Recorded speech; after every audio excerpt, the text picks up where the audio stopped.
છે કે સવારે 8 કલાકથી અહીંયા બેઠા છે, એટલું ઝડપી લાગે લઈ જાઓ તમે ઝડપથી. અહીંયા મૃત્યુ થયો છે ને ડોક્ટર ની વાકે તો જોયા જેવી થાય છે મેડમ. લઈ જાઓ, વાંધો નહીં. ઓપરેશન હું નથી કરતી. ડોક્ટર કેમ નહોતા?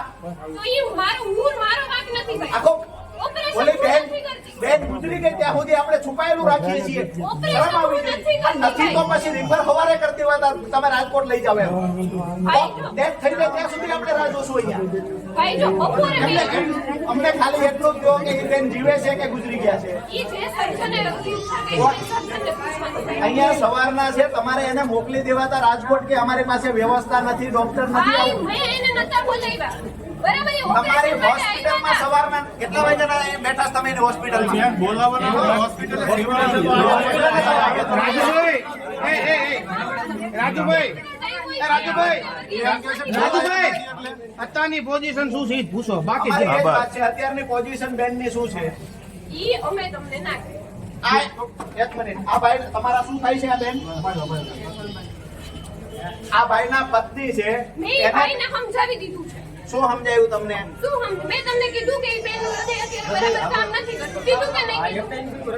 ક્યારનું કહી દીધું? પછી એના સર્જન આવ્યા ઓપરેશનમાંથી, તો સર્જને એવું કીધું કે અત્યારે હુમલાની અસર છે તો એને અત્યારે તાત્કાલિક રાજકોટ લઈ જાવ તો હૃદય પાછું બરાબર ના હાર્ટબીટ એબનોર્મલ થઈ ગયા છે, પાછું ઝડપતું થઈ જાય એવું લઈ સર્જન જાઓ, અમે રાહ જોઈએ. ટૂંકમાં અમારી વાત એટલી છે કે બેન ગુજરી નથી ગયા ને આટલું જ આમ પૂછીએ. છુપાવેલું નથી રાખતા ને તમે. સર્જનને પૂછવાનું. અચ્છા, મને તમને નહીં. તમને ખબર ના પડે કે જીવે છે કે મૃત્યુ પામ્યા છે? બરાબર. તમે ડોક્ટર છો શું છો? મેં પહેલેથી જ કહી દીધું છે ભાઈ એમને શું? કે હૃદય અત્યારે બરાબર નથી કામ કરતું. બંધ થઈ ગયું છે કે કામ નથી કરતું? કામ નથી કરતું એનો મતલબ શું થાય ભાઈ? બંધ થઈ ગયું છે, હા મતલબ ઓફ થઈ ગયા. હા શા માટે છુપાવો છો? શા માટે રાજકોટ મોકલવાના છે? તો હવે કેરના તો એમ કે રાજકોટ લઈ જાવ રાજકોટ લઈ જાવ તમે કેટલા વાગે આવ્યા અહીંયા? આપણે રાજકોટ લઈ જાય થોડે કીધું પાછું રાજકોટ લઈ જાઓ. આ લોકો રિપેર કરવાનું કહે છે અમે રિપોર્ટ આ જગ્યા છે, તો રાજકોટ શું કામ લઈ જાવ છો? તમે રાજકોટ અંદર વયા જાઓ, શરમ આવી છે તમને?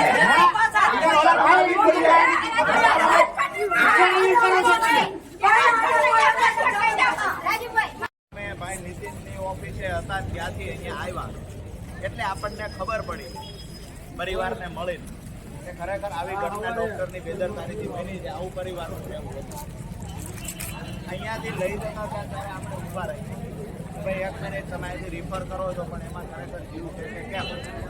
તો મેડિકલ ઓફિસર જે છે એમને કીધું કે એમાં જીવ નથી. ક્યાંક ને ક્યાંક આપણને જાણવા મળ્યું ગ્રુપમાં લઈ ગયા ત્યારે ચાલી જ ગયા હતા.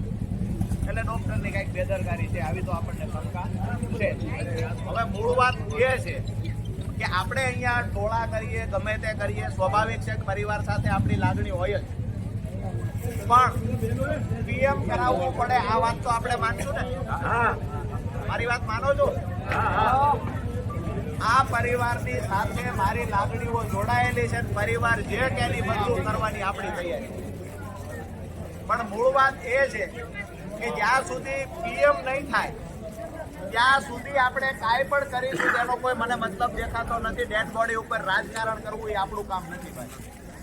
એટલે અહીંયાથી પીએમ રિપોર્ટ માટે પીએમ કરવાનું થાય એમાં ફોરેન્સિક પીએમ કરવામાં આવે. 3, 4, 5 ડોક્ટરોની પેનલ હોય એ પેનલ દ્વારા પીએમ કરવામાં આવે ને અહીંથી પીએમમાં લઈ જાય રાજકોટ તો અહીંયાથી આપણી ટીમ પણ એમાં સાથે જશે.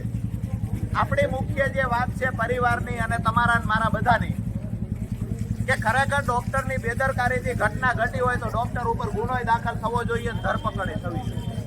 બીજી વાત છે કે આ ઘટનામાં જે કંચનબેનનું અવસાન થયું એના 2 બાળકો છે નાના, તો એ બાળકો માટે પણ આપણી માંગણી હોય. સ્વાભાવિક છે બાળકોને જીવન નિર્વાહ નીકળી શકે, બાળકને સહાય મળે એના માટેની આપણી માંગણી હોય. મારી વાત વ્યાજબી લાગે છે તમને? મારી વાત બરાબર છે? બે હાથ ઊંચા કરો, બધા બરાબર લાગી હોય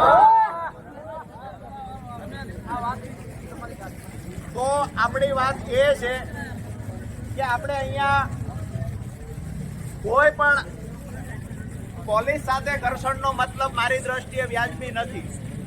આપણી વાત એટલી છે કે જે જવાબદાર ડોક્ટર છે એના પર કાર્યવાહી થવી જોઈએ.